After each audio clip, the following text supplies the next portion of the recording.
Oh no! This is the version. Oh, it's a YouTube version. No, this is just somebody else. Oh, okay. Hail to the commander.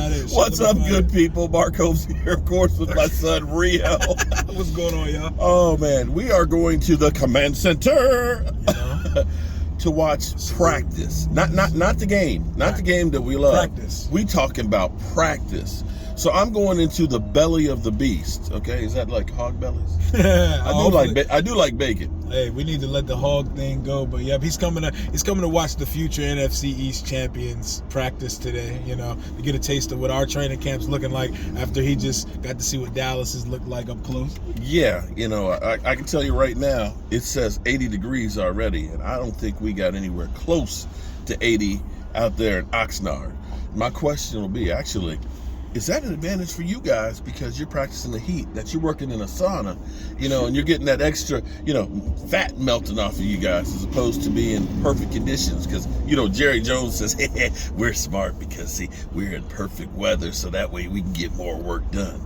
Hey, I mean, we've been practicing in the heat and this disgusting humidity since Snyder bought the team and ain't really done us much well. So it is what it is. Have they done any practices in the bubble? No, not yet. Even the day it rained the night before, which surprised me, they haven't went in the bubble yet. They've done all the practices outside. Do they still have the Porta Johns outside the bubble?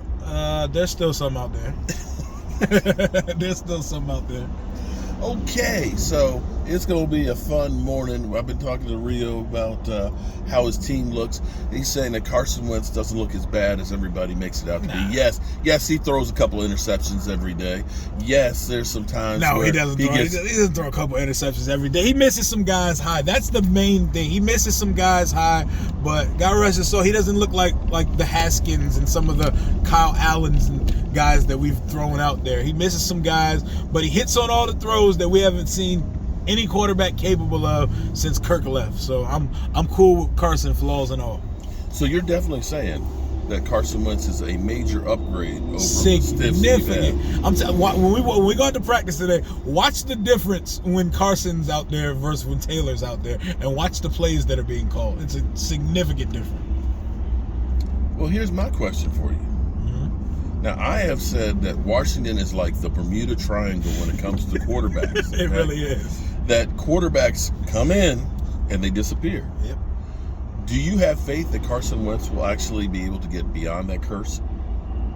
I mean, I have no choice but to have faith in it, man. We traded draft capital and we're paying the man $28 million. I have no choice but to be all in, 10 toes down, and I've always liked Carson Wentz. I always thought he got kind of an unfair rap. Carson used to kill us in Philadelphia, so I know exactly what he's capable of.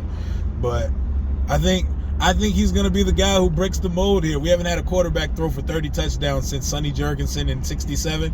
We're gonna finally get that. Kirk was one away. Well, Carson's going to throw for 30 touchdowns this year. Book it. Well, here's my thought here, and you know, you can dispute it however you want to. Kirk Cousins. Jeez. Carson Wentz, I think, will make you good enough that you'll be competitive, but not be the guy that can get you where you really need to be. And if that's the case, then that hurts your opportunity to get, you know, a quarterback in the draft. You know what I mean? There's like a medium in there where you're good enough where you say, we're close, but you're not good enough to be that team. And you're not bad enough to get up where you need to be to get the We've been stuck in that mediocre purgatory for so long. Like, we're not trash enough to get the first or second pick of the draft without a significant trade up. Right. We're not good enough to actually go on a run, so we get stuck in that 6 to 8 win. Like, I can't have that this year. For Carson to even be considered to be brought back as the guy, They have to win 10-plus games this year. They have to. It's year 3 of Ron Rivera. He took off in year 3 as the Panthers coach.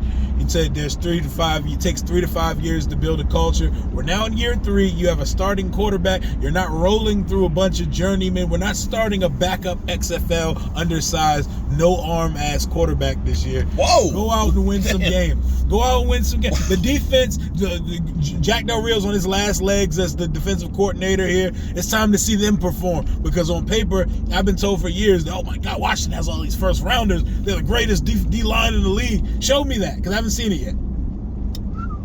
I didn't see it. So what do you deem the strength of your team?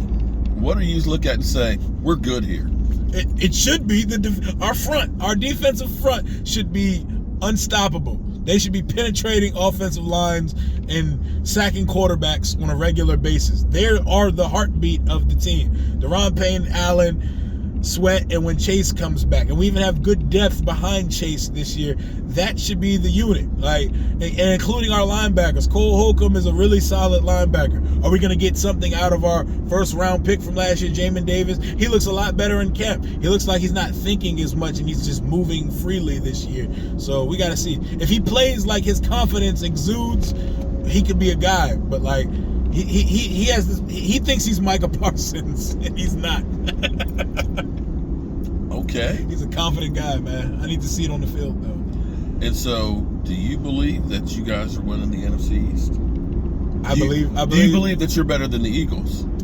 Man, the Eagles going to end up 3rd place in the division this year. It's going to be us and y'all fighting for the division. That Eagles stuff. I would love that. Y'all did that Eagles stuff. I don't know what happened y'all did have a good offseason, but the Eagles, they look in the mirror and they see themselves as the Buffalo Bills, and it kind of flummoxes me a little bit.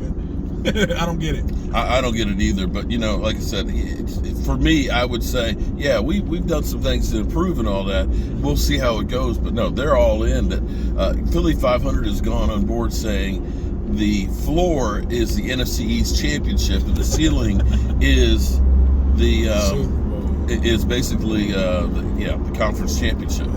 And I'm just kind of like, y'all are writing some checks. A lot of them. Y'all writing some serious checks right now, and if they don't come true, I'm gonna be riding y'all's ass. Yeah. I'm gonna be riding y'all's ass so hard, and so on. So what should I expect here at training camp?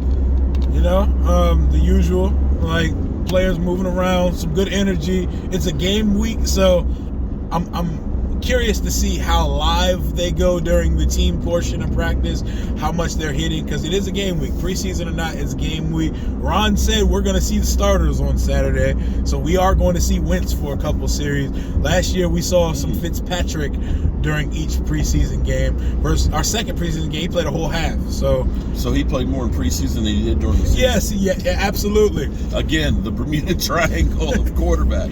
The funniest thing with the Ryan Fitzpatrick there, I remember I said this last year when I went to your house. They say he hurt his hip at a water park out here, and he re-aggravated it in week 1 during a game. That would be the most Washington shit ever if that was what really happened. I believe it, too. That was crazy. I couldn't believe he went out the first half of the first game. It was just like, damn. So we saw a lot of pictures of practice where there weren't very many fans and stuff there. You said they kind of changed up the whole lottery system and all that. They nixed that lottery shit that night. They said, nah, we're not about that. Honestly, the media embellished it a little bit. They probably pulled up right now at 8:11, 49 minutes before practice when people were first setting up. It was, let's take a picture of the first person that sits down and say, this is the crowd today, because the media can be a little toxic here, but it was definitely a very small crowd. I would probably say there was 40, there were probably 35, 40 people at practice that day, and that's very low. Wow. That's very low. You should, when the scout team looks bigger than your audience at training camp, that's not a good look. Yeah. But attendance has been drastically up since, because they've opened up the availability of camp. They're letting a season ticket holder, they're letting Cowboy VIP member, they're letting us bring as many people as we want to. Exactly. I'm bringing this guy to training camp. That should be fun. At least there's a Dallas fan that knows football, because I've seen some Dallas fans at camp. Don't be talking about my people. They're asking me who these players are. I might be asking who's some of these Chase are. Young? Who's Montez Sweat? I know Looney Mooney will be over here talking about, I don't know, Redskins history. Oh, excuse me, Commanders history. And salute, and respect the name. Put some respect on it, because those are going to be your 2022 NFC East champions. Book it. 11-6. I haven't seen 11 wins once in my lifetime. I was in newborn diapers in '91 when they won that Super Bowl. That was the last time I seen it. I didn't see it though. My parents saw it. All right. So we talking about practice. See you there. Peace.